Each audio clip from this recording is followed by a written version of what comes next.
Guys আমাদের এখানে ভীষণ রোদ দিচ্ছে, মানে কি বলবো, প্রচন্ড রোদ।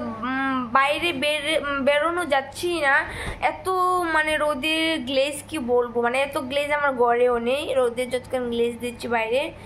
তো গাইস তো তাই জন্য আমরা এখন শুয়ে আছি, তো কারণ বাইরে ভীষণ রোদ পড়ছে, যাওয়া যাচ্ছে না। আর কালকে আছিল রথযাত্রা, তো আমরা যাইনি কারণ আমার পিরিয়ড ছিল। তো আজকে মনে হচ্ছে কিছু একটা বৃহৎনাশিনী পূজা আছে, তো আমাদের ইনভাইট আছে, কিন্তু আমি তো যেতে পারবো না, তো ওকে পাঠাবো যাওয়ার জন্য। আমি তো যেতে পারবো না কারণ তো জানোই। তো গাইস একটু দাঁড়ান। তো গাইস আমার হাজবেন্ড কিছু বলবে, তো দেখা যাক কি বলে, বলুন। তো গাইস আমি কি বলবো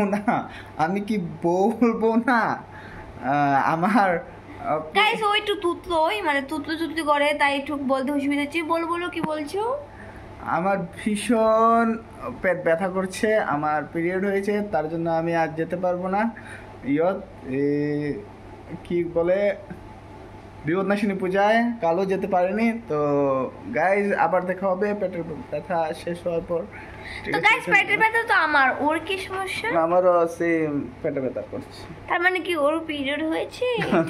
তো গাইস আমি তো জানি না ছেলেদের পিরিয়ড হয়, আপনারা কি জানেন? জানলে জরুর জানান।